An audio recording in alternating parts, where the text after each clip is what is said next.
খুব পুরনো জামানার কথা। একটা সমুদ্রের তীরে একটা ছোট্ট মাছ ধরার গ্রাম ছিল। সেই গ্রামে একটা যুবক মাছওয়ালা থাকত, যার নাম ছিল আহমদ।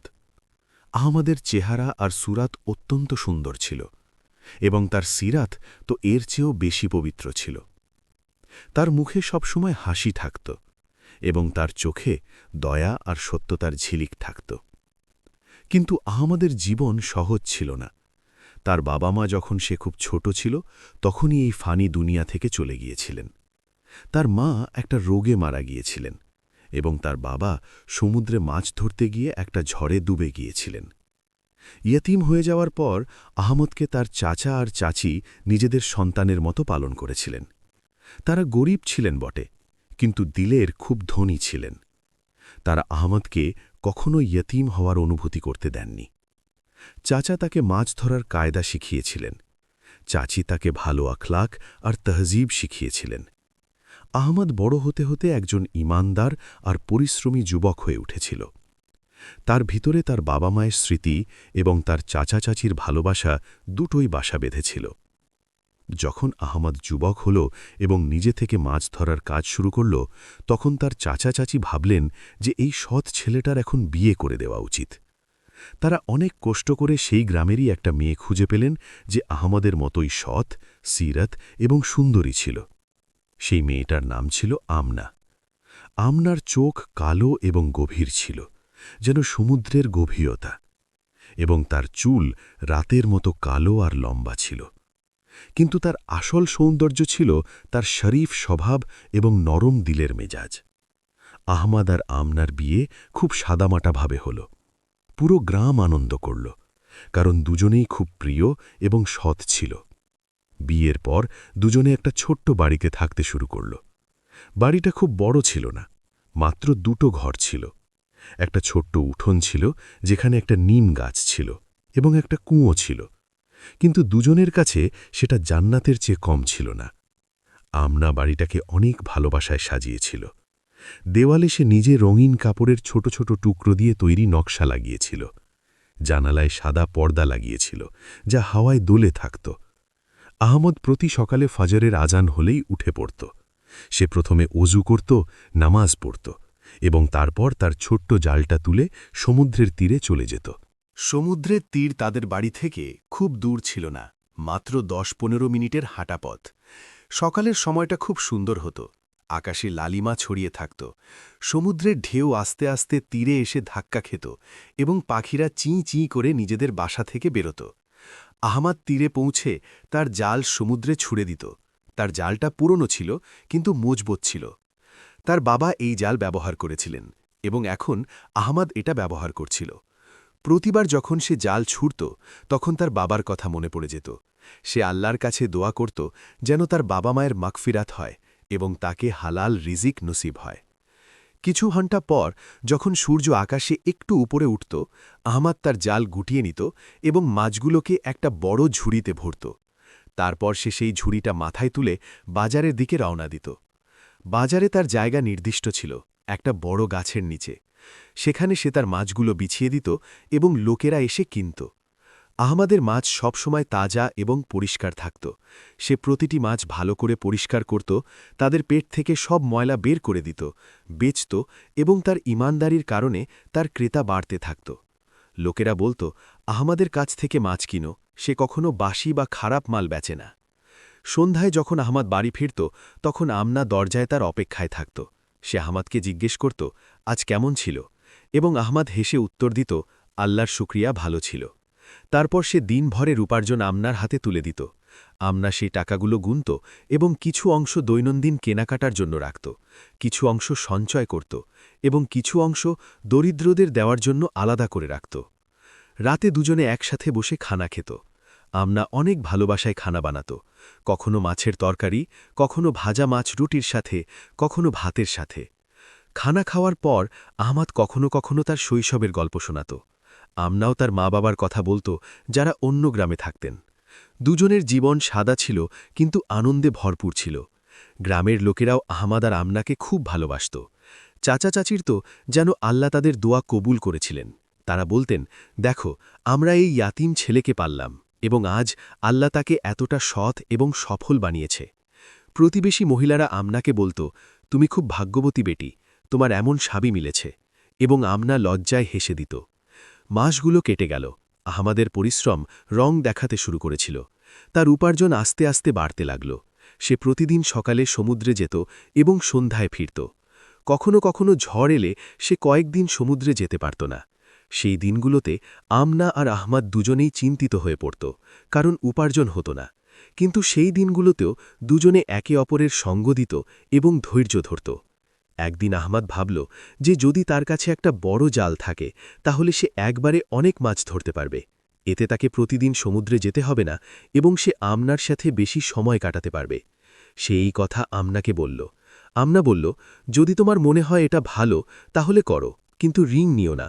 যত টাকা আমরা সঞ্চয় করেছি ততটাই যেটা আসে সেটা নাও। আহমাদ বাজারে জালের দোকানে চক্কর দিল।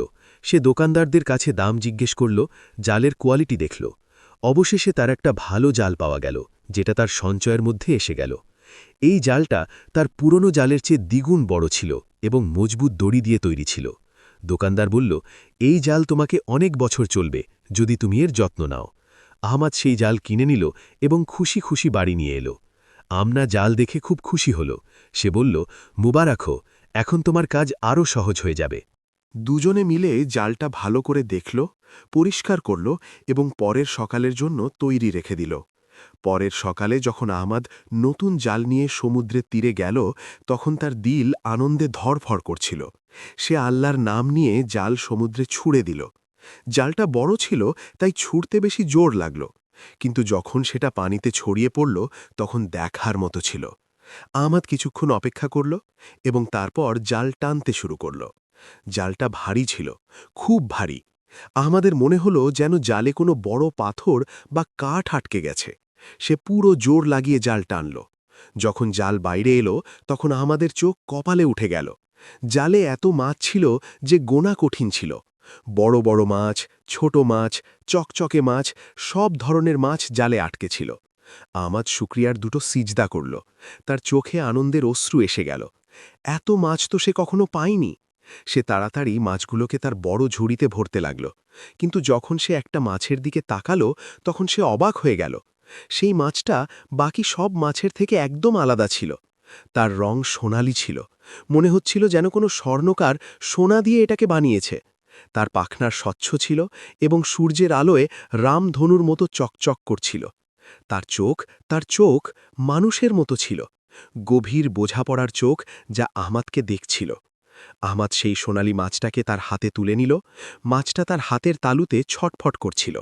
আহমাদের মনে চিন্তার ঝড় উঠল। একটা আওয়াজ বলছিল, এই মাছটাকে বাজারে নিয়ে যাও, এটা সোনার মতো, এর দাম অনেক হবে, তুমি এটাকে বেচে মাসের জন্য টাকা জমা করতে পারো। কিন্তু আরেকটা আওয়াজ বলছিল, না, এই মাছটা অতুলনীয়, এমন মাছ খুব কম পাওয়া যায়। যদি তুমি এটাকে মেরে ফেলো তাহলে হয়তো এর প্রজাতিই শেষ হয়ে যাবে, এটাকে জীবন্ত ছেড়ে দাও। আহমাদ সেই সোনালি মাছের ছটফট করা চোখের দিকে তাকালো। তার মনে হলো যেন সেই মাছটা তার কাছে মিনতি করছে, যেন তাকে জীবন্ত ছেড়ে দেওয়া হয়। আহমাদের মায়ের কথা মনে পড়ে গেল, যিনি সব সময় বলতেন, বেটা, প্রতিটি প্রাণীর জীবন মূল্যবান, যতক্ষণ না প্রয়োজন হয় কাউকে মেরো না। আহমাদ সিদ্ধান্ত নিয়ে ফেলল। সে সেই সোনালি মাছটাকে ভালোবাসায় সমুদ্রের পানিতে ছেড়ে দিল। মাছটা একবার আহমাদের দিকে তাকালো এবং তারপর পানির গভীরে অদৃশ্য হয়ে গেল। আহমাদ আবার তার ঝুড়ি ভরতে লাগল। তার কাছে এখনও অনেক মাছ ছিল, এত যে একটা ঝুড়িতে ধরছিল না। সে ভাবল যে তাকে দুটো চক্কর দিতে হবে বা কাউকে সাহায্য নিতে হবে। হঠাৎ আহমাদের কানে একটা আওয়াজ এলো, একটা অত্যন্ত সুন্দর মিষ্টি আওয়াজ যা যেন সঙ্গীতের মতো তার কানে গুঞ্জন করছিল। শুক্রিয়া, হে দয়ালু মাছওয়ালা। আহমদের রুম খরা হয়ে গেল। সে চমকে এদিক ওদিক তাকালো। তীরে কেউ ছিল না, শুধু সে একা ছিল। সকালের সময় ছিল এবং এখনও অন্য মাছওয়ালারা আসেনি। তাহলে এ আওয়াজ কোথা থেকে এলো? হে সদ্দিলের মানুষ, সমুদ্রের দিকে তাকাও, আমি এখানে আছি। আহমদ ভয়ে ভয়ে সমুদ্রের দিকে তাকালো। পানির উপরিভাগে ঢেউয়ের মাঝে সেই সোনালি মাছটা ভেসে উঠেছিল এবং সে মানুষের ভাষায় কথা বলছিল। আহমদের মুখ থেকে চিৎকার বেরোতে বেরোতে থেমে গেল। তার দিল জোরে জোরে ধরফর করতে লাগল, তার হাত পা কাঁপতে লাগল। মাছ কথা বলছে, এটা কি করে সম্ভব? ভয় পেও না, মাছটা বলল। তার আওয়াজে ভালোবাসা এবং নরমতা ছিল। আমি তোমার খারাপ চাই না, আমি তো তোমার শুকরিয়া আদায় করছি। আহমদ সাহস জড়ো করল। তার আওয়াজ কাঁপছিল যখন সে জিজ্ঞেস করল, তুমি কে? মাছেরা কি করে কথা বলতে পারে? সোনালি মাছটা পানির উপরিভাগের আরও কাছে এলো। এখন আহমদ তাকে স্পষ্ট দেখতে পাচ্ছিল। সূর্যের আলোয় সে আরও বেশি চকচক করছিল। আমি কোনো সাধারণ মাছ নই, সে উত্তর দিল। আমি পরীদের রানী। আমার আসল নাম মালিকা নূর, এবং আমার বাড়ি জমির নিচে একটা সুন্দর প্রাসাদে, যেখানে পরীরা থাকে। আহমদ হতবাক হয়ে গেল। পরীদের রানী? সে তো শুধু গল্পে পরীদের কথা শুনেছে। তার চাচি যখন তাকে শৈশবে ঘুম পাড়াত, তখন পরী আর জিনের গল্প শোনাত। কিন্তু সেগুলো তো শুধু গল্প ছিল। বাস্তব জীবনে তো পরী থাকে না, বা থাকে। মালিকা নূর আহমদের অস্বস্তি বুঝে ফেলল।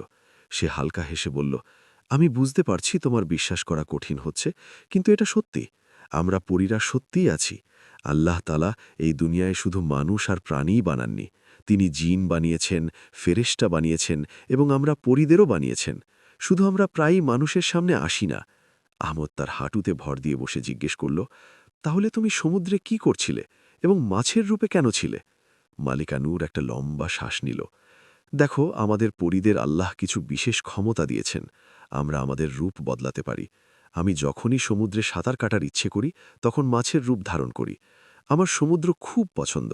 এখানের ঠান্ডা ঢেউ, এখানের নীরবতা, এখানের রঙিন পানির প্রাণী, সবকিছু খুব শান্তি দেয়। পরস্থানের সবকিছু খুব সুন্দর, কিন্তু মাঝে মাঝে আমার দিল করে যে আমি এখানে এসে সাঁতার কাটি। পরস্থান? আহমদ পুনরাবৃত্তি করল। হ্যাঁ, পরস্থান, পরীদের দেশ। সেটা জমির ভিতর অনেক গভীরে। সেখানে সোনার উপর প্রাসাদ আছে, হীরা জহরতের আলো আছে, এবং চারদিকে সুগন্ধ এবং সঙ্গীত। কিন্তু আজ সকালে যখন আমি এখানে সাঁতার কাটছিলাম, তখন আমি তোমার জাল দেখিনি এবং তাতে আটকে গিয়েছিলাম। আমাদের নিজের ভুলের অনুভূতি হল। সে মাথা ঝুঁকিয়ে বলল, আমাকে মাফ করো, আমি জানতাম না যে... না না, মালিকা নূর তাকে থামাল। তোমার কোনো দোষ নেই। তুমি তো শুধু তোমার কাজ করছিলে। মাছ ধরা তোমার কায়দা, তোমার রিজিক। আসলে আমি অসতর্ক ছিলাম। আমি সমুদ্রের সৌন্দর্যে এতটা হারিয়ে গিয়েছিলাম যে আমার খেয়ালই ছিল না। এবং যখন আমি তোমার জালে আটকালাম, তখন আমার খুব ভয় লেগেছিল। আহমদ অবাক হয়ে জিজ্ঞেস করল, কিন্তু তুমি তখন কথা বললে না কেন? যখন আমি তোমাকে জালে দেখলাম, তখন তুমি চুপ ছিলে। মালিকা নূর বোঝাল, যখন আমরা পরীরা আমাদের রূপ বদলাই, তখন আমাদের আসল রূপে ফিরে আসতে কিছু সময় লাগে। যতক্ষণ আমি মাছের রূপে ছিলাম, আমি কথা বলতে পারিনি, শুধু মাছের মতোই ছটফট করতে পারছিলাম। কিন্তু যখন তুমি আমাকে পানিতে ছেড়ে দিলে, তখন আমি আস্তে আস্তে আমার ক্ষমতা ফিরে পেতে লাগলাম। এখন আমি কথা বলতে পারছি, কারণ আমার পরীর ক্ষমতা ফিরে এসেছে। কিছু ঘন্টা পর আমি পুরোপুরি আমার আসল রূপে ফিরে যাব। তোমার আসল রূপ কেমন? আহমদ কৌতূহল করে জিজ্ঞেস করল। মালিকা নূর হাসল। আমাদের পরীদের রূপ মানুষের মতোই হয়, শুধু আমাদের ডানা থাকে এবং আমরা উড়তে পারি। আমাদের চোখ চকচক করে এবং আমাদের চুল অনেক লম্বা হয়। আমাদের কাপড় আলো দিয়ে তৈরি হয়। আহমদ ভাবল, এটা সব কত অদ্ভুত। এখনই কিছুক্ষণ আগে সে একজন সাধারণ মাছওয়ালা ছিল, যে শুধু তার রিজিক রোজগার করছিল, এবং এখন সে পরীদের রানীর সাথে কথা বলছে। জীবনে কত অদ্ভুত মোড় আসে। মালিকা নূর আরও বলল, আহমদ, আমি তোমার উপর খুব খুশি। যখন আমি তোমার জালে ছিলাম, তখন আমার বিশ্বাস ছিল যে তুমি আমাকে বাজারে নিয়ে যাবে। আমি জানতাম যে আমার রূপের কারণে লোকেরা আমার জন্য অনেক টাকা দেবে। তুমি আমাকে কোনো ধনী লোকের কাছে বেচতে পারতে, কোনো রাজা বা নবাব আমাকে তাদের পুকুরে রাখতে চাইত, কিন্তু তুমি তা করনি। আহমদ মাথা নাড়ল। আমি তা করতেই পারতাম না। যখন আমি তোমাকে দেখলাম, তখন আমার মনে হলো যে তুমি কোনো বিশেষ মাছ। অতুলনীয় মাছগুলোকে বাঁচানো উচিত, বেচা নয়। তোমার দিলে লোভ নেই, মালিকা নূর বলল। তুমি সৎ দিলের, দয়ালু। তুমি টাকার বদলে একটা প্রাণের জীবনকে গুরুত্ব দিয়েছ। এমন মানুষ এই দুনিয়ায় খুব কম হয়। আজকালকার লোকেরা শুধু টাকা, সম্পদ এবং নিজের লাভের কথা ভাবে, কিন্তু তুমি আলাদা। আহমদ লজ্জা পেল। আমি তো শুধু যেটা সঠিক সেটাই করেছি। এবং এই কারণেই মালিকা নূর বলল, তার আওয়াজে উষ্ণতা ছিল, আমি তোমার সাহায্য করতে চাই। আমি সবসময় তোমার সাহায্য করব। যখনই তোমার আমার দরকার হবে, তুমি এখানে সমুদ্রের তীরে এসে আমাকে ডাকবে। আমি চলে আসব। আমি যত দূরেই থাকি না কেন, আমি পরিস্থানেই থাকি না কেন, আমি তোমার আওয়াজ শুনতে পাব এবং চলে আসব। আহমাদ হাত জোড় করে দিল। না না, আমার তোমার সাহায্যের দরকার নেই। আমি তো শুধু একজন মাছওয়ালা। আমি আমার পরিশ্রমে আমার পেট ভরি। আল্লাহ আমাকে হাত পা দিয়েছেন, বুদ্ধি দিয়েছেন, আমি তার কাছেই মাঙি। তুমি আমাকে ধন্যবাদ দিয়েছ, এটাই যথেষ্ট। মালিকা নূরের চোখে আরও বেশি সম্মান এলো। তুমি সত্যি খুব সৎ আহমাদ। তুমি আল্লাহ ছাড়া কারো কাছে মাঙো না, এটা খুব ভালো কথা। কিন্তু তবুও মনে রেখো, যদি কখনো সত্যি সত্যি তোমার আমার সাহায্যের দরকার পড়ে, তাহলে আমি সবসময় তৈরি আছি। এবং হ্যাঁ, আর একটা কথা কি, আমি তবুও তোমার একটু সাহায্য করব। তোমার খেয়াল হবে না, কিন্তু এখন থেকে তোমার জালে ভালো এবং বেশি মাছ আসবে। এটা আমার ছোট্ট উপহার তোমার সততার বদলে। আহমাদ কিছু বলতে চাইছিল, কিন্তু মালিকা নূর তাকে থামালো। আল্লাহ হাফেজ আহমাদ, আমরা আবার দেখা হবে। এবং এটা বলে সে পানিতে অদৃশ্য হয়ে গেল। শুধু পানির উপরিভাগে কিছু ঢেউ উঠল এবং তারপর সব শান্ত হয়ে গেল। আহমাদ কিছুক্ষণ সেখানেই বসে রইল। তার চোখের উপর বিশ্বাস হচ্ছিল না। এটা সব সত্যি ছিল কি? সে কি সত্যি পরীদের রানীর সাথে কথা বলেছে? সে তার গানে চড় মারল। তাকে ব্যথা লাগল। তাহলে এটা স্বপ্ন ছিল না, এটা সত্যি ছিল। তারপর তার মাছগুলোর কথা মনে পড়ল। সে পিছনে তাকিয়ে দেখল তার দুটো ঝুড়ি মাছতে ভর্তি। সে তাড়াতাড়ি একটা ঝুড়ি তুলে বাজারের দিকে রওনা দিল। আজ তো তাকে দুটো চক্কর দিতে হবে। বাজারে যখন আহমাদ তার মাছগুলো বিছাল, তখন লোকের ভিড় জমে গেল। এত বড় এবং এত তাজা মাছ সবাই কিনতে চাইছিল। কয়েক ঘন্টার মধ্যে সব মাছ বিক্রি হয়ে গেল। আহমাদ তার পকেট গুনল। আজ তার আগের চেয়ে দ্বিগুণ টাকা পাওয়া গিয়েছিল। সে খুশি খুশি বাড়ির দিকে দৌড়াল। পথে তার চাচার সাথে দেখা হলো। চাচা অবাক হয়ে জিজ্ঞেস করলেন, এত তাড়াতাড়ি সব বিক্রি হয়ে গেল? হ্যাঁ চাচা, আজ খুব ভালো দিন ছিল। আহমদ উত্তর দিল, আল্লাহর শুক্রিয়া বেটা, আল্লাহ তোমাকে সবসময় সফল করুন। বাড়ি পৌঁছে আহমদ দরজায় টোকা দিল। আমরা দরজা খুলল। তার মুখে অবাক ভাব ছিল। এত তাড়াতাড়ি কি করে এলে? আহমদ হেসে ভিতরে এলো। সে তার পকেট থেকে টাকার থলি বের করে আমনার হাতে তুলে দিল। আমনা থলি খুলে তার চোখ কপালে উঠে গেল। এত টাকা? এটা কি করে? আহমদ ভাবল যে সে কি আমনাকে সোনালি মাছের কথা বলবে, কিন্তু তারপর ভাবল যে এখনও না। সে নিজেও পুরোপুরি বুঝতে পারেনি যে কি হয়েছে। সে শুধু এটা বলল, নতুন জালটা অসাধারণ, তাতে অনেক মাছ এসেছিল এবং সব বড় বড় ছিল। বাজারে সবাই তাড়াতাড়ি কিনে নিল। আমনা খুশি হয়ে গেল। আল্লাহর শুক্রিয়া, দেখো আমি বলেছিলাম যে নতুন জাল নাও। দিন মাসে পরিণত হল। আহমাদের জীবন বদলে গেল। প্রতিদিন তার জালে ঢের মাছ আসত। সেই মাছগুলো শুধু বেশি ছিল না, বরং উত্তমও ছিল, বড় মোটা তাজা। বাজারে তার মাছের খুব চাহিদা হয়ে গিয়েছিল। লোকেরা বলতো আহমাদের মাছ সবচেয়ে ভালো হয়। আস্তে আস্তে আমাদের কাছে টাকা জমতে লাগল। সে এবং আমনা তাদের ছোট্ট বাড়িতে কিছু নতুন জিনিস কিনল। নতুন চাদর, নতুন বাসন, কিছু ভালো কাপড়। কিন্তু তারা দুজনেই অপচয় করত না। যা বাঁচত তা নিজেদের জন্য রাখত এবং কিছু গরিবদের মধ্যে বিতরণ করত।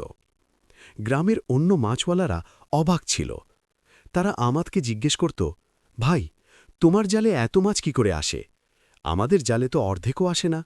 আহমাদ সবসময় হেসে উত্তর দিত, আল্লাহর করম ভাই, এবং হয়তো আমার ভাগ্য ভালো। কিন্তু কিছু লোক হিংসা করতে লাগল। তারা বলত, নিশ্চয়ই কোনো রহস্য আছে।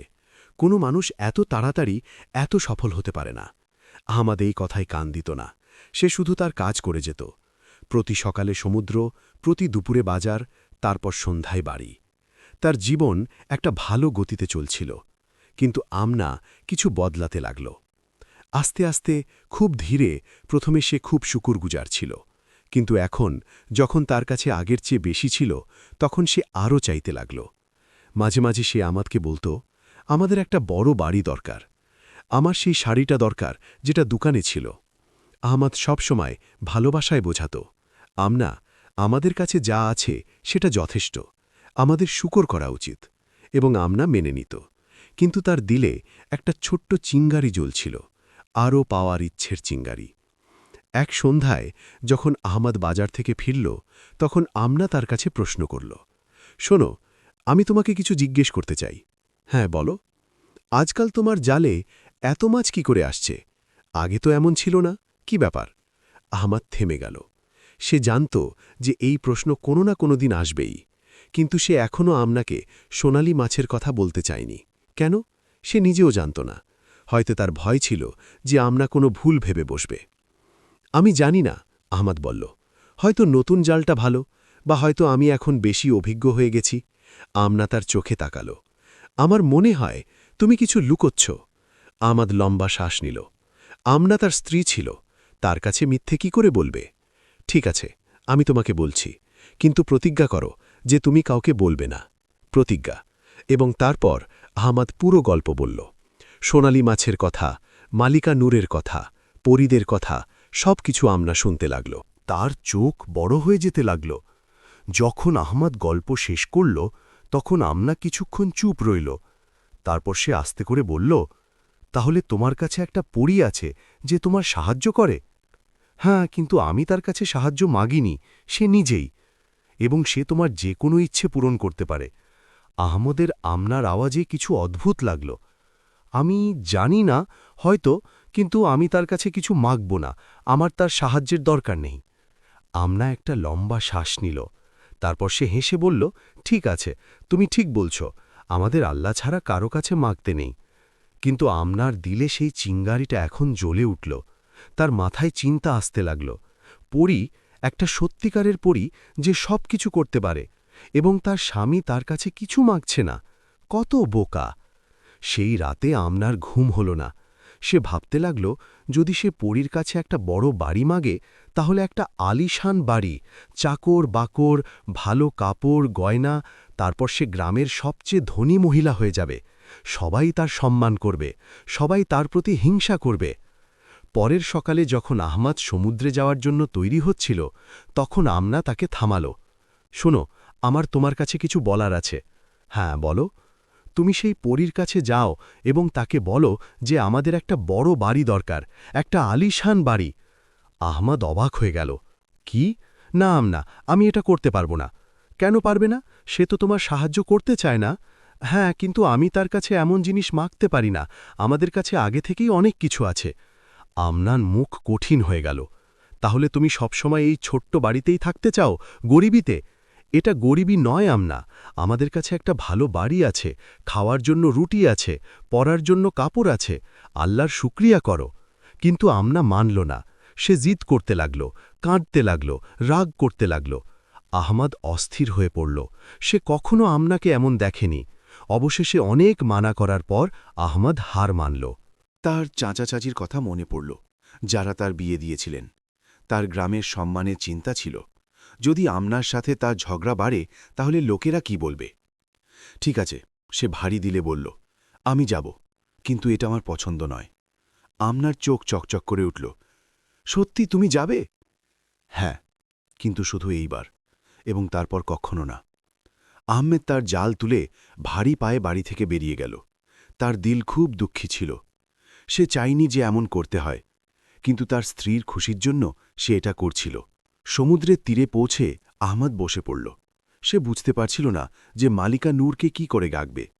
কি শুধু তার নাম নিলেই হবে? সে সেখানেই বসে রইল, মাথা ঝুঁকিয়ে। তার খুব লজ্জা লাগছিল। মালিকা নূর বলেছিল যে সে সৎ দিলের, লোভী নয়, এবং এখন সে তার কাছে একটা বড় বাড়ি মাগতে যাচ্ছে। আহমদ সেই তীরেই বসে রইল। তার মাথা ঝুঁকানো ছিল, এবং দিলে একটা অদ্ভুত অস্বস্তি ছিল। সমুদ্রের ঢেউ আস্তে আস্তে তীরে ধাক্কা খাচ্ছিল। পাখিরা চিজি করছিল এবং সূর্য আকাশে উঠছিল। কিন্তু আহমদের দিলে অন্ধকার ছিল।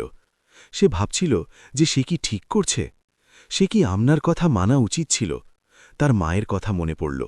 তার মা সবসময় বলতেন, বেটা, তোমার কাছে যা আছে তাতেই খুশি থাকো। লোভ মানুষকে ধ্বংস করে দেয়।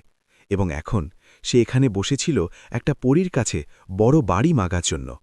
হঠাৎ তার কানে সেই মিষ্টি আওয়াজ গুঞ্জন করল, হে সদ্দিলের মাছওয়ালা, আমি জানি তুমি এখানে কেন এসেছ। আহমদ চমকে সমুদ্রের দিকে তাকাল। মালিকা নূর পানির ওপরিভাগে ভেসেছিল। আজ তার আলো আগের চেয়েও বেশি ছিল। মালিকা নূর, আহমদ লজ্জায় বলল, আমাকে মাফ করো, আমি। থামো। মালিকা নূর তাকে থামাল। তোমাকে কিছু বলার দরকার নেই। যখন থেকে আমি তোমাকে মুক্ত করেছিলাম, আমি আমার একটা বিশেষ জিনকে তোমার রক্ষার জন্য নিযুক্ত করেছিলাম। তার নাম শামশাদ। সে সবসময় তোমার কাছে থাকে। তুমি তাকে দেখতে পাও না, কিন্তু সে তোমাকে দেখতে পায়। সে তোমার প্রতিটি কাজ, তোমার প্রতিটি কথা আমাকে বলে। আমাদের চোখ কপালে উঠে গেল। মানে তুমি সব জানো? হ্যাঁ, মালিকা নূর বলল। আমি জানি যে তোমার স্ত্রী তোমাকে একটা বড় বাড়ি মাঘার দেবে বলেছে। আমি এটাও জানি যে তুমি চাওনি, কিন্তু তুমি তোমার স্ত্রীর খুশির জন্য হ্যাঁ বলে দিয়েছ। আহমাদ, পুরো পরস্থানে তোমার পরিশ্রম এবং ইমানদারির কথা বিখ্যাত। আমরা সবাই জানি যে তুমি কখনো আমার কাছে সাহায্য মাগনি, যদিও তুমি জানতে যে আমি তোমার সাহায্য করতে পারি। তোমার ঈমান পরিশ্রম করে খাওয়ায়, এবং এটা খুব উঁচু মাকাম। আমাদের চোখে অশ্রু এসে গেল। তাহলে তুমি বোঝো যে আমি চাই না? হ্যাঁ, আমি বুঝি, এবং এই কারণেই আমি তোমার স্ত্রীর ইচ্ছে পূরণ করব। কিন্তু আহমাদ, আমার একটা কথা বলার আছে। আল্লাহ তাআলা আমাদের পরী এবং জিনদের অনেক ক্ষমতা দিয়েছেন। আমরা চোখের পলকে পরিবর্তন করতে পারি, প্রাসাদ বানাতে পারি, সোনা রূপো আনতে পারি, কিন্তু আমাদের এই ক্ষমতা মানুষের বুদ্ধি এবং পরিশ্রমের সামনে কিছুই না। মানুষ তার বুদ্ধি এবং পরিশ্রমে সেটা করতে পারে যা আমরা কখনো পারি না। মানুষ নতুন জিনিস বানাতে পারে, নতুন পথ খুঁজতে পারে। আমরা তো শুধু যা আগে থেকে আছে সেটা করতে পারি। আহমাদ মনোযোগ দিয়ে শুনল। মালিকা নূরের কথায় গভীর হিকমত ছিল। এখন তুমি তোমার বাড়ির দিকে ফিরে যাও, মালিকা নূর বলল। তোমার স্ত্রী যা মেগেছিল সেটা হয়ে গেছে। একটা আলিশান বাড়ি, নতুন কাপড়, নতুন আসবাব, সবকিছু। কিন্তু আহমাদ, মনে রেখো, পরিশ্রম থেকে কখনো পিছু পা হয়েও না। এই সব জিনিস তোমাকে পরিশ্রম ছেড়ে দেওয়ার জন্য পাওয়া যায়নি। তোমাকে এখনও পরিশ্রম করতে হবে, কারণ পরিশ্রমেই আসল সম্মান। মালিকা নূরের আওয়াজ আস্তে আস্তে কমতে লাগল এবং তারপর শেষ হয়ে গেল। সমুদ্র আবার শান্ত হয়ে গেল। আহমাদ কিছুক্ষণ সেখানেই বসে রইল। তার দিলে অনেক উলঝল ছিল। একদিকে খুশি যে আমনার ইচ্ছে পূরণ হয়ে গেছে, কিন্তু অন্যদিকে দিলে একটা ভার ছিল। তার মনে হচ্ছিল যে কিছু ভুল হচ্ছে। তারপর সে আস্তে আস্তে উঠল এবং তার গ্রামের দিকে চলল। যত সে তার গ্রামের কাছে পৌঁছল, সে দেখল যে গ্রামে কিছু পরিবর্তন হয়ে গেছে। লোকেরা জড়ো হয়ে কোনো জিনিসের দিকে তাকিয়েছিল এবং নিজেদের মধ্যে কথা বলছিল। যখন আহমাদ আরও কাছে গেল, তখন সে দেখল যে যেখানে তার ছোট্ট বাড়ি ছিল, সেখানে এখন একটা অনেক বড় এবং সুন্দর বাড়ি দাঁড়িয়েছিল। দোতলা বাড়ি, সাদা রঙের দেওয়াল, বড় বড় দরজা এবং জানালা। সামনে একটা বাগান ছিল যেখানে ফুলের গাছ লাগানো ছিল। একটা ছোট্ট পুকুরও ছিল যেখানে পদ্ম ফুল ফুটেছিল। গ্রামের লোকেরা অবাক হয়ে সেই বাড়ি দেখছিল। কেউ বলছিল, এটা রাতারাতি কি করে তৈরি হলো? কেউ বলছিল, আহমদ তো কখনো বলেনি যে সে এত ধনী। আহমদের দিল ভারী হয়ে গেল। সে চায়নি যে লোকেরা এভাবে কথা বলুক। সে চুপচাপ সেই নতুন বাড়ির দিকে এগোল। কিন্তু দিলে একটা ইচ্ছে ছিল যে সে তার পুরনো ছোট্ট বাড়িতে যাক। হঠাৎ একজন লোক তার সামনে এলো। সে অনেক ভালো কাপড় পরা ছিল এবং তার মুখে সম্মানের ঝলক ছিল। সে আহমদের হাত ধরে বলল, জনাব, মালিকা বেগম তোমার অপেক্ষায় আছেন। আমার নাম করিম এবং আমি এই বাড়ির খাদেম। অহমদ অবাক ছিল। মালিকা বেগম খাদেম, এটা সব কি হচ্ছে? করিম তাকে বাড়ির ভিতর নিয়ে গেল। ভিতরের দৃশ্য আরও অবাক করা ছিল।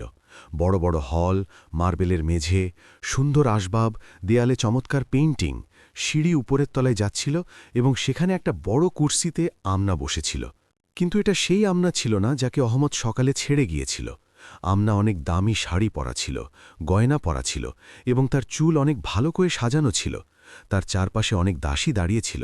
যেই আমনা অহমদকে দেখল, সে উঠে তার দিকে দৌড়ে এলো। দেখো দেখো, আমি বলেছিলাম না যে আমাদের নতুন বাড়ি মিলবে? আমি বলেছিলাম না যে পুরী সব কিছু করতে পারে? আমনা অহমদের হাত ধরে পুরো বাড়ি ঘুরিয়ে দেখাতে লাগল।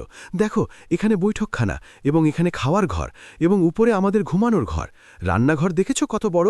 এবং পিছনে দেখো একটা বাগান আছে, একটা পুকুর আছে, ফুলের গাছ আছে এবং সবচেয়ে ভালো কথা, চাকর বাকরও আছে। আমাকে এখন কিচ্ছু করতে হবে না, শুধু হুকুম দেওয়া এবং সব হয়ে যাবে। অহমদ সবকিছু দেখল, কিন্তু তার মুখে কোনো খুশি ছিল না। তার চোখে ব্যথা ছিল। সে আমনাকে বলল, আমনা, এটা সব খুব ভালো, কিন্তু কিন্তু কি? আমনা জিজ্ঞেস করল। দেখো, অহমদ আস্তে করে বলল, পরিশ্রম করে ঝুপড়ি বানিয়ে তাতে থাকার যে শান, সেটা এমন মাগামাগা প্রাসাদে নেই, যে জিনিস আমরা নিজের হাতে বানাই, নিজের পরিশ্রমে উপার্জন করি। তাতে একটা আলাদা শান্তি হয়। আপনার মুখ বদলে গেল, তার চোখে রাগ এলো। তুমি সবসময় এই কথাই বলো, পরিশ্রম পরিশ্রম পরিশ্রম। আরে আমাদের কাছে এখন এটা সব আছে, তাহলে এর মজা কেন নেব না? তুমি সবসময় এক গরিব মাছওয়ালার মতোই ভাববে। সে তার চাকরদের হুকুম দিল, এদের গোসলের ঘর দেখাও এবং নতুন কাপড় দাও। আমি চাই না যে আমার স্বামী পুরনো ছেঁড়া কাপড়ে ঘরে। চাকরেরা আহমদকে উপরে নিয়ে একটা বড় ঘরে পৌঁছে দিল। সেখানে একটা বড় বাথরুম ছিল, নতুন কাপড় রাখা ছিল। আহমদ গোসল করে নতুন কাপড় পরল, কিন্তু তার দিল খুব ভারী ছিল। পরের দিন সকালে যখন আহমদ তার জাল তুলে সমুদ্রে যাওয়ার জন্য তৈরি হল, তখন আমনা তাকে থামিয়ে দিল। তুমি কোথায় যাচ্ছ? সে জিজ্ঞেস করল। মাছ ধরতে, আহমদ উত্তর দিল। কি? আমনা চিৎকার করে উঠল। তুমি এখনও মাছ ধরতে যাবে? আমাদের কাছে এত কিছু আছে এবং তুমি এখনও মাছওয়ালা থাকতে চাও? হ্যাঁ, আহমদ দৃঢ়তায় বলল। এটা আমার কাজ, এটা আমার পরিচয়। আমি পরিশ্রম করা ছেড়ে দেব না। আমনার রাগে কাঁপতে লাগল। ঠিক আছে, তুমি যা চাও করো, কিন্তু আমি চাই না যে লোকেরা বলুক যে মালিকা বেগমের স্বামী একজন মাছওয়ালা। তুমি তোমার মর্জিতে জীবন কাটাও, আমি আমার মর্জিতে জীবন কাটাব। আহমদের দিল ভেঙে গেল। এটা সেই আমনা ছিল না যার সাথে তার বিয়ে হয়েছিল। সেই প্রিয়, সাদা, সৎ দিলের আমনা কোথায় গেল? তার জায়গায় এই অহংকারী মহিলা কে? তবু আহমদ তার জাল তুলে সমুদ্রের দিকে চলে গেল। পথে লোকেরা তাকে থামালো এবং প্রশ্ন করল, আহমদ ভাই, এই বাড়ি কি করে হলো? তুমি এত ধনী কি করে হয়ে গেলে? আহমদ শুধু হেসে উত্তর দিল, আল্লাহর মেহেরবানি। দিনগুলো কেটে গেল। আহমদ প্রতিদিন সমুদ্রে যেত, মাছ ধরত এবং বাজারে বেচত। কিন্তু বাড়িতে পরিবেশ বদলে গিয়েছিল। আমনা এখন এক রানীর মতো থাকত। সে চাকরদের হুকুম দিত। গ্রামের মহিলাদের তার বাড়িতে ডেকে তার সম্পদের দেখানো করত। চাকর বাকেরেরাও অদ্ভুত ছিল।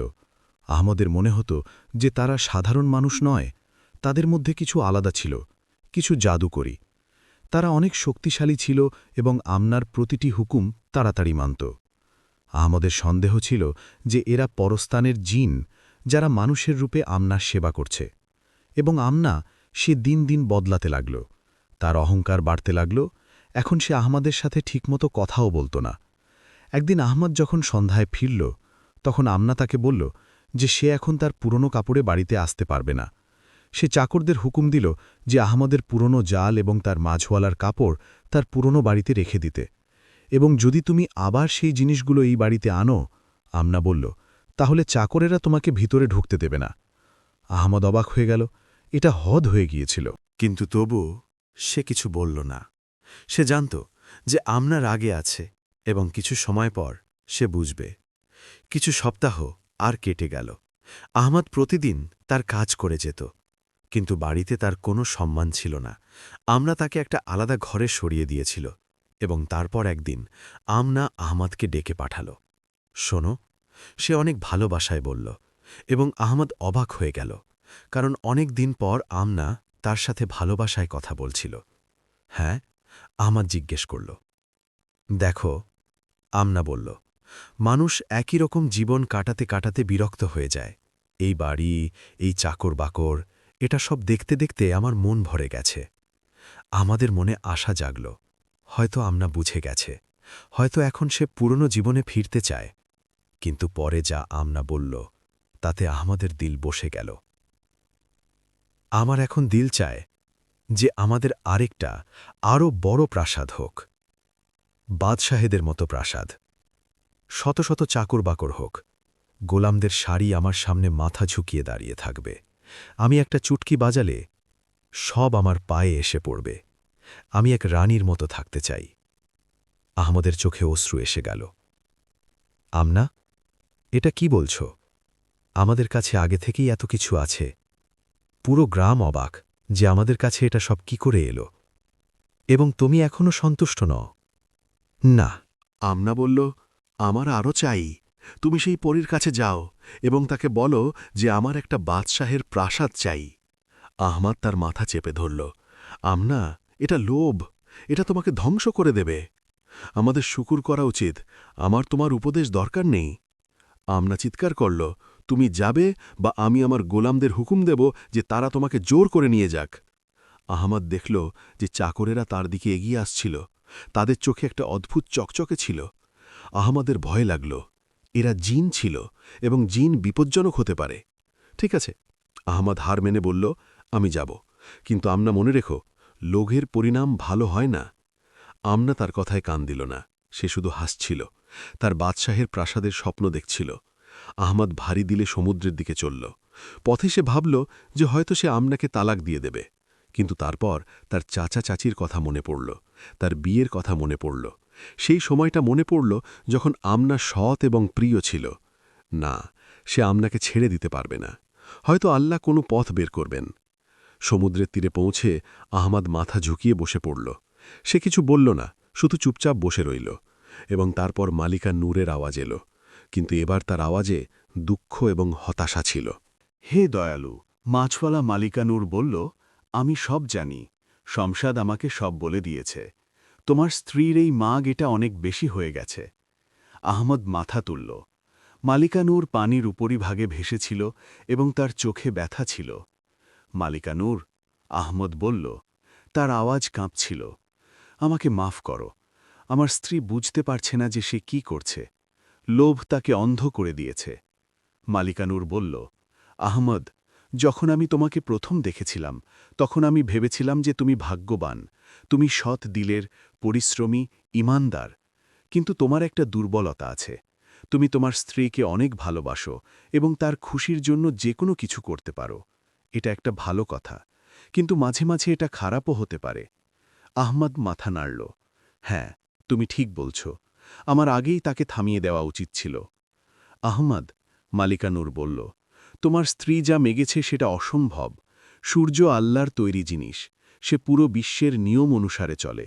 কোনো পরী, কোনো জিন, কোনো সৃষ্টি তাতে হস্তক্ষেপ করতে পারে না, শুধু আল্লাহই তা করতে পারেন। আমি জানি, আহমদ বলল, এবং তোমার স্ত্রীর এই মাগ, মালিকা নূর আরও বলল, শুধু অসম্ভবই নয়, বরং এটা অহংকারের চরমও।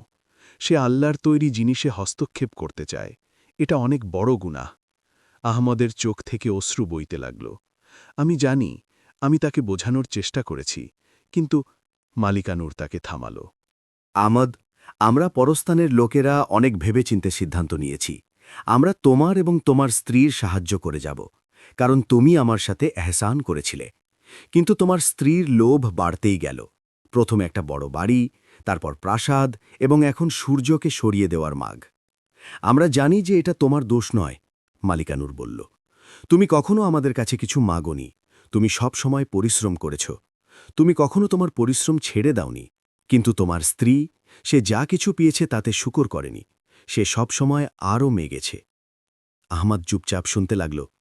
তাই মালিকা নূর বলল, এবং তার আওয়াজে দৃঢ়তা এলো, পরস্থান সিদ্ধান্ত নিয়েছে যে আমরা সবকিছু ফিরিয়ে নেব। তোমাদের তোমাদের পুরনো জীবনে ফিরে পাঠানো হবে। আমাদের দিল জোরে ধড়ফড় করতে লাগল। একদিকে তাকে স্বস্তি হল, অবশেষে সে তার পুরনো সাদা জীবনে ফিরে যাবে। কিন্তু অন্যদিকে তার আমনার চিন্তা ছিল, সে এই ধাক্কা কি করে সহ্য করবে। কিন্তু আহমদ, মালিকা নূর বলল, এবং তার আওয়াজে ভালোবাসা ছিল, আমাদের বিশ্বাস আছে যে তুমি একজন পরিশ্রমী মানুষ।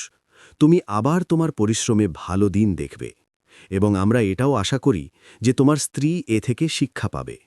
যখন সে তার পুরনো জীবনে ফিরে যাবে, যখন তার নিজের কাজের অনুভূতি হবে, তখন হয়তো সে বুঝবে যে আসল খুশি সম্পদে নয়, বরং শান্তি এবং শুকরে।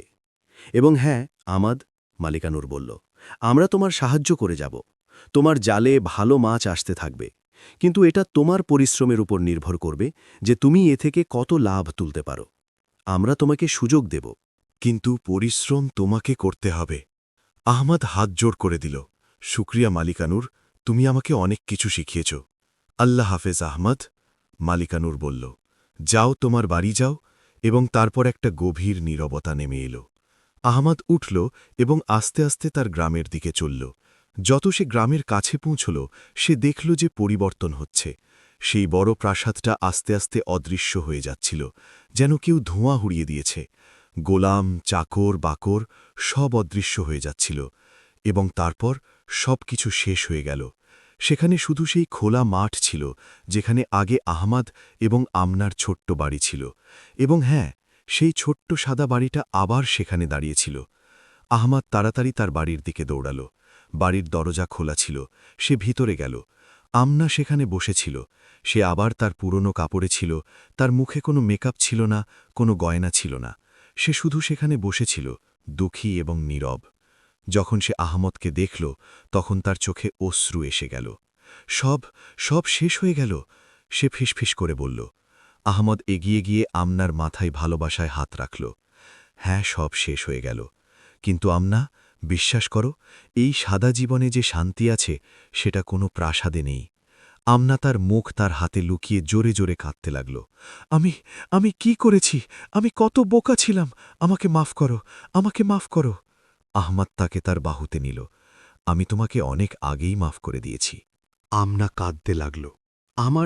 আমার সব কিছু মনে আছে, সেই বাড়ি, সেই প্রাসাদ, সেই চাকর বাকর, কিন্তু এখন, আমনা বলল, তার অশ্রু মুছতে মুছতে, এখন আমার বোঝা গেছে, আসল খুশি তো এখানে, এই ছোট্ট বাড়িতে, তোমার সাথে, নিজের হাতে কাজ করে। আহমাদ হাসল। আল্লাহর শুক্রিয়া যে তোমার বোঝা গেছে। দুজনে কিছুক্ষণ চুপ রইল। তারপর আমনা জিজ্ঞেস করল, এখন আমরা কি করব? আহমাদ জানালা দিয়ে বাইরে তাকাল। সূর্য এখনও চকচক করছিল, সমুদ্রের ঢেউ এখনও তীরে ধাক্কা খাচ্ছিল, জীবন চলছিল। এখন আহমাদ বলল, আমি আমার জাল তুলব এবং মাছ ধরতে যাব, এবং তুমি বাড়ির কাজ করবে। আমরা আবার আমাদের পরিশ্রমে আমাদের জীবন গড়ব। কিন্তু আমরা ভয়ে ভয়ে জিজ্ঞেস করল, লোকেরা কি আমাদের মাফ করবে? আমরা হঠাৎ এত ধনী হয়ে গিয়েছিলাম, এবং তারপর হঠাৎ সবকিছু শেষ হয়ে গেল। লোকেরা কি ভাববে? আহমাদ বলল, তারা ভালো, তারা বুঝবে, এবং যারা বোঝে না তাদের বোঝানো আমাদের কাজ নয়। আমাদের শুধু নিজের কাজ করতে হবে এবং আল্লাহর উপর ভরসা রাখতে হবে। আমনা মাথা নাড়ল। তারপর সে বলল, আমি তোমার সাথে যাব। যখন তুমি মাছ ধরে আনবে, তখন আমি সেগুলো পরিষ্কার করতে তোমার সাহায্য করব। আমরা মিলে কাজ করব। আমাদের চোখে খুশির অশ্রু এসে গেল। এটা ছিল সেই আমনা যাকে সে ভালোবেসেছিল। এটা ছিল সেই আমনা যে ফিরে এসেছে। পরের সকালে আহমাদ এবং আমনা দুজনে একসাথে সমুদ্রের তীরে গেল। আহমাদ তার জাল সমুদ্রে ছুড়ে দিল, এবং যখন সে জাল টানল, তখন তাতে অনেক ভালো মাছ ছিল। দেখো আহমাদ, হেসে বলল, মালিকা নূর তার প্রতিজ্ঞা রেখেছে, সে এখনও আমাদের সাহায্য করছে। আমনাও হেসে মাছ পরিষ্কার করতে লাগল। হ্যাঁ, কিন্তু এখন আমরা এই সাহায্যের সঠিক ব্যবহার করব। আমরা পরিশ্রম করব এবং শুকরগুজার থাকব। দিনগুলো কেটে গেল, সপ্তাহ হল, মাস কেটে গেল। আহমদ এবং আমনা দুজনে মিলে অনেক পরিশ্রম করত। আহমদ প্রতিদিন মাছ ধরত এবং আমনা সেগুলো পরিষ্কার করত। তারপর দুজনে মিলে বাজারে যেত এবং মাছ বেচত। আস্তে আস্তে তাদের আর্থিক অবস্থা ভালো হতে লাগল। তারা আরেকটা জাল কিনল, তারপর একটা ছোট্ট নৌকা কিনল। আহমদ এখন গভীর পানিতে গিয়ে মাছ ধরতে পারত। কয়েক মাস পর আহমদ গ্রামের কিছু যুবককে কাজে লাগাল। সে তাদের ভাইদের মতো রাখত এবং তাদের ভালো যত্ন নিত। 1 বছরের মধ্যে আহমদের একটা ছোট্ট মাছ ধরার কোম্পানি হয়ে গেল। তার কাছে অনেক নৌকা ছিল, অনেক শ্রমিক ছিল, কিন্তু সে কখনো অহংকার করেনি। সে সবসময় সবার সাথে ভালোবাসায় কথা বলত। আহমদ এবং আমনা তাদের বাড়ি একটু বড়ও করাল, কিন্তু শানো শওকতের সাথে নয়, বরং প্রয়োজন অনুসারে। তারা কিছু ভালো আসবাব কিনল, কিছু নতুন কাপড় কিনল, কিন্তু সবকিছু সাদা এবং প্রয়োজন অনুসারে। গ্রামের লোকেরা আহমদ এবং আমনার সম্মান করত। সবাই জানত যে তারা দুজনেই পরিশ্রমী এবং সৎ দিলের। যখন কারো সাহায্যের দরকার হতো, আহমদ এবং আমনা সাহায্য করত। যখন কারো বিয়ে হতো, তারা খুশি মনে যোগ দিত। একদিন সন্ধেবেলা আহমদ এবং আমনা তাদের বাড়ির ছাদে বসেছিল। সূর্য ডুবছিল এবং আকাশে লালিমা ছড়িয়েছিল। আমনা আহমদের হাত ধরে বলল, তোমাকে জানো, এখন আমি সত্যি সত্যি খুশি। যখন আমাদের কাছে সেই প্রাসাদ ছিল, সেই সম্পদ ছিল, তখন আমি কখনো খুশি ছিলাম না। কিন্তু এখন যখন আমরা নিজের পরিশ্রমে জীবন কাটাচ্ছি, আমার আসল শান্তি মিলছে। আহমদ হাসল। আল্লাহ হয়তো তোমাকে এই কারণেই সেই সব করিয়েছিলেন, যাতে তুমি বোঝো যে আসল খুশি কোথায়। হ্যাঁ, আমনা বলল, এবং আমি সেই সবের জন্য শুকরগুজার। যদি সেই সব না হতো তাহলে হয়তো আমি কখনো বুঝতাম না। তারপর আমনা লজ্জায় বলল, এবং আরেকটা কথা, আমাকে তোমাকে একটা সুখবর দেওয়ার আছে। আহমদ উৎসুক হয়ে জিজ্ঞেস করল, কি সুখবর? আমনা তার মুখ লুকিয়ে বলল, "আ আ আমরা আমরা শিগগিরই মা-বাবা হতে চলেছি।" আহমদের চোখ চকচক করে উঠল। সে আমনাকে জড়িয়ে ধরল। সত্যি, এটা তো অনেক বড় সুখবর। সে তাড়াতাড়ি উঠে দুটো সিজদা করল। তার চোখ থেকে শুকরিয়ার অশ্রু বইছিল। আল্লাহ, তোর লাখ লাখ শুকরিয়া। তুই আমাদের সব কিছু দিয়েছিস, সম্মান, শান্তি এবং এখন একটা সন্তানের সুখবর। আমনাও কাঁদতে লাগল, কিন্তু এটা খুশির অশ্রু ছিল। মাসগুলো কেটে গেল। আহমদের ব্যবসা আরও বাড়তে লাগল। এখন সে পুরো গ্রামের একজন সম্মানিত লোক হয়ে গিয়েছিল। কিন্তু সে কখনো তার সাদগি ছেড়ে দেয়নি। সে এখনও প্রতি সকালে তার নৌকার সাথে সমুদ্রে যেত। এবং আমনা, সে একটা প্রিয় যত্নশীল স্ত্রী হয়ে গিয়েছিল। সে এখন গ্রামের মহিলাদের সাথে মিশে থাকত। সবাই তাকে ভালোবাসত। কিছু মাস পর আমনা একটা সুন্দর সন্তানের জন্ম দিল। একটা ছেলে, যার চোখ আহমদের মতো ছিল এবং হাসি আমনার মতো। আহমদ এবং আমনা তার নাম রাখল ইব্রাহিম, ছোট ইব্রাহিম। যখন আহমদ প্রথমবার তার ছেলেকে কোলে নিল, তখন তার চোখে অশ্রু এসে গেল। সে তার বাবা মায়ের কথা মনে করল, তার চাচা চাচির কথা মনে করল, যারা তাকে পালন করেছিলেন। ইব্রাহিম, আহমদ তার ছেলেকে বলল, আমি তোমাকে সেই সব শেখাব যা আমি শিখেছি। পরিশ্রম, ইমানদারি, শুকর এবং সবচেয়ে জরুরি কথা, আমি তোমাকে শেখাব যে আসল খুশি সম্পদে নয়, বরং শান্তি এবং সন্তোষে। আমনা আহমদের হাত ধরে বলল, এবং আমি তাকে শেখাব যে লোভ কি করে মানুষকে ধ্বংস করে দেয়। আমি তাকে আমার গল্প শোনাব, যাতে সে আমার ভুল থেকে শিখতে পারে। বছরগুলো কেটে গেল। ইব্রাহিম বড় হতে লাগল। আহমদের ব্যবসা আরও ফুলে ভেবে উঠল। পুরো গ্রামে আহমদ সবচেয়ে সফল লোক ছিল। কিন্তু সবচেয়ে ভালো কথা এটা ছিল যে সবাই তাকে ভালোবাসত। কেউ তার প্রতি হিংসা করত না, কারণ সবাই জানত যে আহমদ নিজের পরিশ্রমে এটা সব উপার্জন করেছে এবং সে সবসময় অন্যদের সাহায্যের জন্য তৈরি থাকত। একদিন যখন ইব্রাহিম ৬ বছরের হল, আহমদ তাকে সমুদ্রের তীরে নিয়ে গেল। বেটা, আহমদ বলল, আজ আমি তোমাকে একটা গল্প শোনাতে চাই। একটা সোনালি মাছের গল্প। এবং তারপর আহমদ তার ছেলেকে পুরো গল্প শোনাল।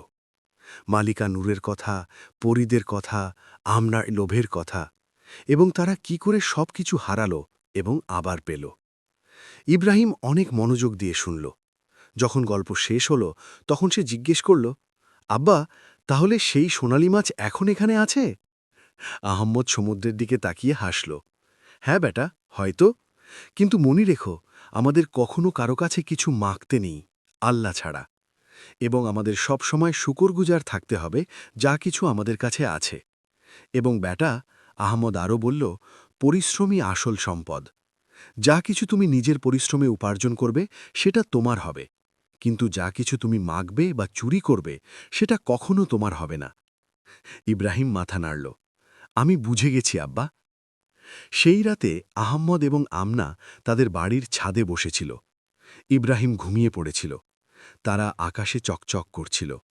আমনা বলল, তোমাকে জানো, মাঝে মাঝে সেই দিনগুলো মনে পড়ে, সেই প্রাসাদ, সেই সম্পদ। কিন্তু তারপর আমি দেখি এই ছোট্ট বাড়ি, তুমি, আমাদের ছেলে, আমাদের পরিশ্রমে উপার্জিত সম্মান, এবং আমার বোঝা যায় যে এটা সব অনেক বেশি মূল্যবান। আহম্মদ আমনার হাত ধরল। হ্যাঁ, এটাই আসল জীবন, এটাই আসল খুশি। দূরে সমুদ্রের ঢেউয়ে একটা সোনালি চকচকে দেখা গেল। হয়তো সেটা মালিকা নূর ছিল, যে তাদের দেখছিল এবং হাসছিল। পরিস্থানে সব পরী এবং জিন আহম্মদ এবং আমনার গল্প বলত। তারা বলত, দেখো, এটা একজন সত্যিকারের মানুষের গল্প। একজন এমন মানুষ যে লোভের উপর নিয়ন্ত্রণ করেছে এবং পরিশ্রমের কদর করেছে, এবং একজন এমন মহিলার গল্প যে নিজের ভুল থেকে শিখেছে এবং বদলে গেছে।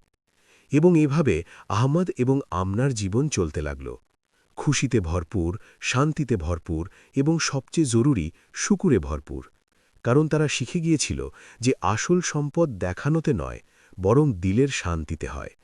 আসল খুশি প্রাসাদে নয়, বরং আপনজনের সাথে হয়, এবং আসল সফলতা মাঙায় নয়, বরং পরিশ্রম করায় হয়। এবং যখনই গ্রামের বাচ্চারা আহমদকে জিজ্ঞেস করত, চাচা, আপনি এত সফল কি করে হলেন, তখন আহমদ সবসময় হেসে উত্তর দিত, পরিশ্রম, ইমানদারি এবং শুকুর, শুধু এই 3টে জিনিসে। কিন্তু তার দিলে সেই সোনালি মাছের স্মৃতি সব সময় থাকত। সে জানত যে মালিকা নূর তাকে এবং আমনাকে একটা অনেক বড় শিক্ষা দিয়েছে, একটা এমন শিক্ষা যা তারা তাদের পুরো জীবন মনে রেখেছে। এবং এভাবে সোনালি মাছের গল্প শেষ হয়, একটা গল্প যা আমাদের শেখায় যে লোভ খারাপ জিনিস, পরিশ্রম আসল সম্পদ এবং শুকুর সবচেয়ে বড় নিয়ামত। আল্লাহ পরিশ্রমীদের পছন্দ করেন এবং শুকুরগুজার বান্দাদের নিয়ামত দেন।